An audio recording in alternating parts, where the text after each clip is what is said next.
Kita semua memahami banyak pejabat saat ini di Indonesia yang kagum dengan keberhasilan Tiongkok membangun negaranya. Namun lupa sejarah awal bahwa ada deal dua negara Tiongkok Amerika di zaman Deng Xiaoping dengan Ronald Reagan. Juga lupa bagaimana global supply chain dunia hadir di Tiongkok di awal tahun 90-an di zaman Clinton. Lupa bahwa Amerika lah yang membangun Tiongkok dan menjadi pembeli produk asal Tiongkok yang terbesar. Tiongkok saat ini merupakan negara produsen terbesar di dunia. Dan sejak Xi Jinping berkuasa seumur hidup, Tiongkok punya agenda lain, ingin menjadi negara superpower. Saat ini Tiongkok adalah great power country, belum negara superpower. Negara superpower masih Amerika. Disebut superpower karena kekuatan militer ditambah dominasi sekutu-sekutu negara terkoneksi dan kekuatan pengikat transaksi yang bernama dolar. Untuk menjadi negara superpower, koneksi yang dibangun oleh Tiongkok bernama obor, One Belt One Road to Beijing. Ada 70 negara saat ini diikat oleh Tiongkok, diikat oleh yuan. Landasannya adalah Tiongkok negara produsen terbesar di dunia. Entah bagaimana pendapat Tiongkok negara besar seakan menjadi terlihat benar atau hebat Tiongkoknya sehingga Indonesia terpesona masuk dalam jaringan obor dan miring ke Tiongkok. Saking terpesonanya bahkan sampai membuat lalai akan kekuatan dalam negeri. Sekedar mengingat di sisi lain lagi, yaitu Amerika juga negara produsen, saat ini nomor 2 di dunia. Namun sekutu Amerika ada 50 negara di dunia. Semua negara produsen seperti Jepang, Korea Selatan, Taiwan, Inggris, Eropa Barat, India, dan kalau dijumlahkan merupakan 60-65% produksi dunia. Kalau dihitung satuan negara Tiongkok dan Amerika, ya 11-12 lah. Tapi kalau obor dibandingkan dengan sekutu Amerika 65 dengan 35 plus dolar, euro, yen 95% peredaran uangnya di dunia,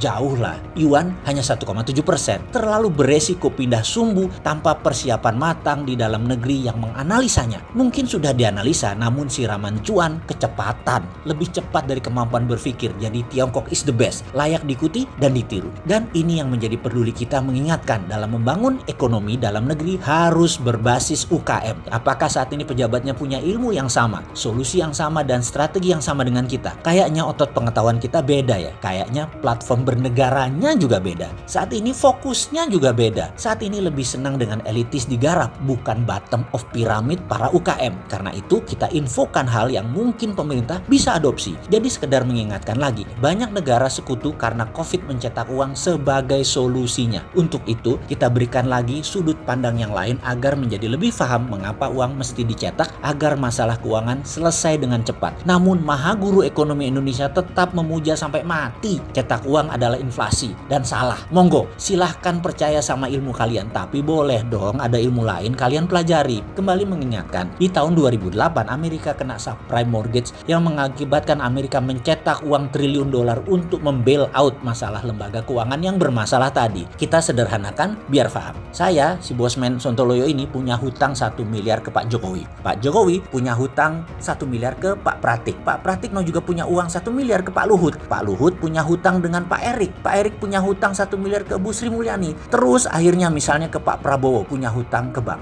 Ketika Bosman dikasih uang 1 miliar dengan printing money, uang tadi langsung dibayarkan ke Pak Jokowi. Pak Jokowi bayarkan ke Pak Pratik. Pak Pratik bayarkan ke Pak Luhut. Terus sampai ke Pak Prabowo dan Pak Prabowo bayar hutang ke bank. Mendadak semua hutang lunas dan bank sekarang terima balik uangnya. Uang tadi yang balik setelah hutang pada lunas bisa inflasi kalau dalam tanda petik sekali lagi lawannya yaitu sektor produktif tidak ada. Maka uang tersebut dibawa ke luar negeri, dibawa ke negara mitra-mitra. Saat ini kita bicara misalnya mitra Amerika dan sekutu, terutama negara berkembang, untuk disandingkan dengan sektor produktif sehingga uang tersebut menjadi manfaat produktif dan tidak menimbulkan inflasi. Hal ini sekali lagi tidak membuat ada inflasi di Amerika dan di dunia. Ini peristiwa adalah di tahun 2009 subprime mortgage. Oke, kembali ke printing money. Ketimbang yuan printing money menyelesaikan masalah COVID di dalam negeri Tiongkok, maka negara sekutu plus Amerika lebih banyak jumlahnya cetak uangnya di tahun 2020 ini.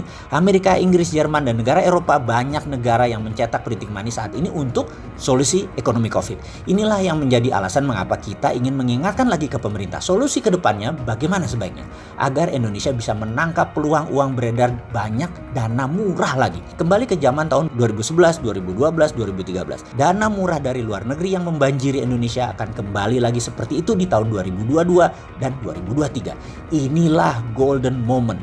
Ketika nanti November Pilpres Amerika selesai, maka presiden akan dilantik bulan Januari.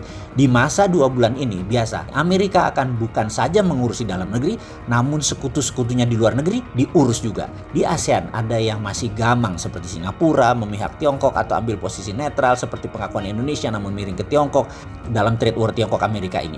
Namun ada negara yang sudah pede memihak Amerika. Pada pertemuan 11 September kemarin dengan Pompeo dalam First Mekong US Partnership Ministerial Meeting tersebut, Laos, Kamboja, Thailand, Myanmar, dan Vietnam terang-terangan mendukung Amerika.